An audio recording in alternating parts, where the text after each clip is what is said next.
Hello friends, my name is RagePanda1 and we're here with our very first AdventureQuest 3D video. You can expect a lot more of these on the channel coming up. And I just want to cover some things that's going to help you get through the early game because I want you to have the best experience possible. First things first, we need to learn about our hamburger button. That is indeed what we call these three lines stacked on top of each other, and it is an official name for that. So if you're ever wondering, I don't know, that three lines button, that is called a hamburger button. Enjoy. This hamburger button is going to take care of a lot of things. When you're not sure where to go, you're probably going to need to click into the hamburger button. And the first thing available in that section is your inventory. Now, the inventory can get quite full. There's a lot of items in here. I could store up to 130 of them. If I want that to be more simplified to equip a specific weapon, I can click on the icon on the side that matches my weapons. Then I can see all of those. Same for cloaks. Same for everything you got available. Just click around and you'll see what each of these means. But one of them that I will guide you to is this button here with the helmet, shield, and sword. This shows you your best possible gear. You can click equip best and it'll switch to all of the best stuff that you have. I happen to already have all of my best stuff equipped, so it's not going to do anything for me. If you're anything like me, you're going to forget to do maintenance on your inventory and it's probably going to get a little bit full. A lot of the stuff it gets full with are crafting materials, and you do want to keep crafting materials in the area that you are in because you may be able to make yourself upgrades, and we'll go over that in a different video. However, you can feel relatively safe getting rid of these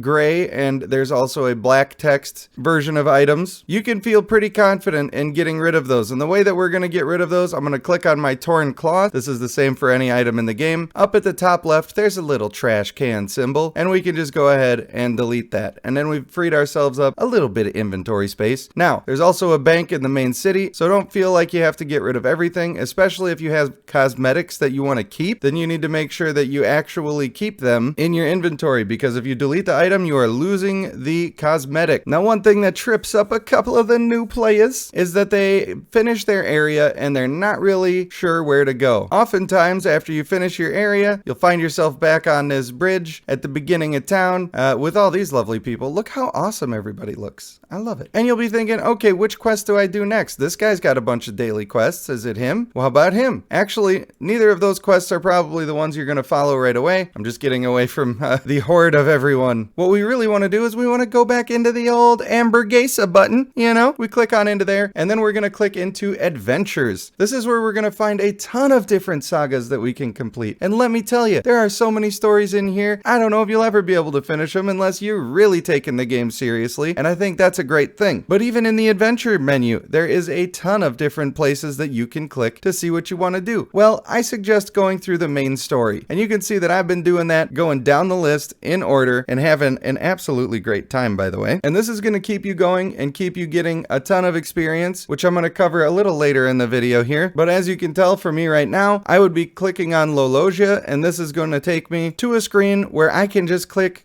go there. I can just simply click go there and it's going to take me to where I need to go. But let's say that I started doing Lolosia and it was difficult for my class to be able to win. I'm just having a hard time. If that's the case, then I generally recommend to people with the amount of information that I have right now to start working on some side quests, because you're going to notice that some of these are level 8 plus, some of them are level 4 plus, and you're just going to pick one that's in your area of levels, and you're going to go ahead and have a great time there. These are still going to be sagas. It's going to do the same sort of thing. If you click on one like the Masquerade and it doesn't show a level, that means that it scales to any level. And when that's the case, I feel like that's a good one to save. I feel like there's not as strong of a saga in those ones, and they're more meant to be party events that you can do with a bunch of other people that it doesn't matter what level everybody is. These are largely going to be a place that we can do things together because it doesn't matter what level we all are. I did mention daily quests to you, and if you scroll down in your adventure book, you're going to see that there's an area for daily quests. And the only ones that really are important, doing the daily boss battle can be really great if you care about cosmetics. There's always a new cosmetic set every day. I'm sure those come back on a cycle. It's not literally a new cosmetic set every day, but I've had a really good time going and farming those. And for your first boss kill every day that's associated with a quest, usually you have to kill some of the smaller monsters as well, and you get a nice rare item that you will use for some of those craftings. So I think doing that every day is good. Another thing that I've seen that players have had a hang up on is switching their classes. So what we're going to do once again you gotta get familiar with the hamburguesa button. It is very important. In the top right, we're gonna go ahead and click on classes, and then you can see all of the classes that are available in the game. Immediately, we notice some of them are grayed out, and that means that I don't have that class unlocked yet. For these upper four, they are going to look grayed out to you immediately, but you can just click on them, and at the very bottom on the left side, it's gonna say equip class, and you just get to do that, okay? It's no problem whatsoever. Right now, I'm checked off as a guardian. That's what I've been playing. If I wanted to be a rogue, for instance, I just equip it. Now you'll notice I suddenly have 2 swords, but that's not actually important. I still only have 1 weapon equipped, and that's the great thing. Your equipment will work for any class that you have. You don't need to get a staff on a mage and some daggers for your rogue or whatever. A weapon is a weapon, and this game just wants you to have fun, so it's not gonna fight you on that sort of thing. You can switch into whatever you want to switch into. But what are you gonna do to get these tier 1 and tier 2 classes? For me, I've been working on Paladin, and you're gonna see this here. It says Paladin tokens. I have 580 of 1,000. That means I'm over halfway there to unlocking it. If I wanted to just unlock the class now, I can click unlock class, and I could choose to spend some of these dragon crystals to finish that off if I wanted to. But what I'm actually gonna do is hit travel. That's the great thing about this game. It loves to take you where you need to go and make it not a hassle. Now, I happen to know that my Paladin trainer is just over the hill here, and you get to do one of these class quests a day. So for me, I'm focusing on Paladin. That means every day I want to do the Paladin one. If I do the Paladin one, that means I can't do the other ones for the other classes, and it's just a little bit of time gating so that you don't go farm out everything the first day. And I think that it actually is perfectly fine, because you can use the dragon crystals to finish things off if you want to, and you get quite a few of those just from leveling up your characters, so it hasn't been a hindrance to me at all. Now, this quest has been the same every day. I'm going to run through and do 2 of the dungeons, and that's going to give me my 145 class tokens. Since doing your class quests is time gated on the daily basis like that, I would recommend getting those done every day that you can get them done. They don't take that long to do, and you'll be happy that you did it. There is a single class that is hidden behind a paywall.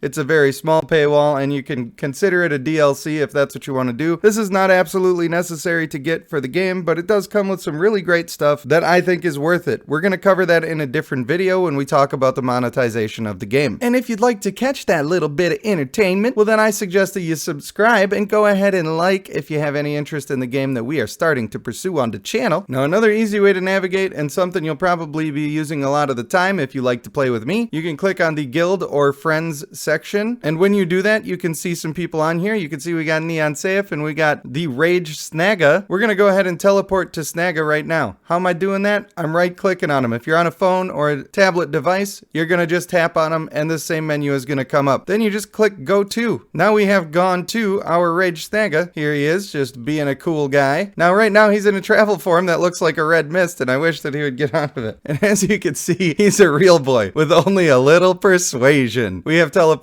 to our Rage Snagga, and if we wanted to be in a group with him, we can click on him or tap on him, and we will right click on his name at the top or tap again, and then we can just click invite to party. He's going to get a notification on his screen, and when he chooses to accept it, we will be in a group. So when he goes ahead to invite us to a group, this is what you're gonna see. Party invitation, this person invited you, you just click yes, and you're just gonna be off doing your adventures. Now, every time there's a dungeon or something like that, if you're wildly different levels, then I recommend doing it in a scaled version. If you're doing a private dungeon, you're gonna have the option to select scaled. If you're doing public, I think it's always gonna be scaled, and it's gonna be a lot more fun if your levels are not the same to do it that way so that everybody gets to participate in the killing. Now, the last thing I wanna cover in this video is how you're going to actually get your experience. I think that's going to be very important to you. One of the best ways to get experience towards your character level, that's going to be the yellow bar on my left side. I think these might be stacked on top of each other on phone and tablet devices. We want to make sure we do all these daily quest challenges, or I should say we want to make sure we do at least 8, because the experience reward that we get for doing the 8 is very strong, and now I'm being attacked. So turning in quests is how we're going to actually increase our character level. So if you're trying to farm up your actual level, make sure you're completing quests. That is the way to do it. If you are specifically looking to level up your class level, there's a little sneaky spot I like to go to. It's gonna be around level 13 that you can start really doing it, but you might be able to sneak in there if there's plenty of people. We're gonna click on our hamburger, we're gonna click travel. then we're going to go to Doomwood and the Shadow Skull Bridge. Now what you're going to notice about this area is that there is just a billion enemies. I still need some levels on my Guardian to unlock my cross skill, all stuff we'll cover later. And what I want to do is I want to get as many enemies as possible. I'm able to do this because I'm pretty high level for this area. If you did this when you were level 13, you would be a dead person. But since there's so many enemies here, I'm going to be killing them all, and I'm going to be getting a ton of experience for doing it towards my class, specifically my class, and that's going to be the purple bar on the bottom. So I'll just go ahead and make sure I actually survive the onslaught here. You're going to notice these guys doing their little ground target abilities and that I am walking out of those. That's very easy damage to dodge, and if you're dying a lot, you probably need to focus on doing that a little bit more. It's always a good idea to dodge them if you can. Sometimes you got to run so far away that it's not worth it, but hey, that's going to be up to you, and maybe on specific bosses I will give tips on that in the future. So just a recap of our very beginner stuff. We talked about our hamburger button and which adventures to select. We're going to go through main story first, side quests if that's too difficult. We're going to be doing our daily tasks every day, at least 8 of them, and I think that you should consider your class quest of the day to be one of your daily things that you're going to do every day that you actually are playing the game. You don't have to. It's just better in my opinion. We talked a little bit about the ability to teleport to your teammates. You can do that from the guild list or the friends list. Either one will work. And then of course we talked about our class XP being the purple bar. This is raised by killing enemies. And our general level, which is our yellow bar, that is going to be raised primarily through doing quests. You're going to get a little bit of it from farming enemies, but the majority is going to come from completing quests. So when you decide you're going to use a class XP boost or a regular XP boost, make sure you're doing the tasks that are going to fit with what you're trying to do. Now the last thing that I want to cover is actually making friends and getting into the guild so that you can teleport to people, be in groups with people, talk to people in the chat, and that's going to involve using a summon word. Now the first time that you meet with somebody, when you're going to invite them to a group or you're going to invite them to a guild or add them as a friend, you need to be next to each other in order to be able to do that. So once again, we're back to our hamburger button.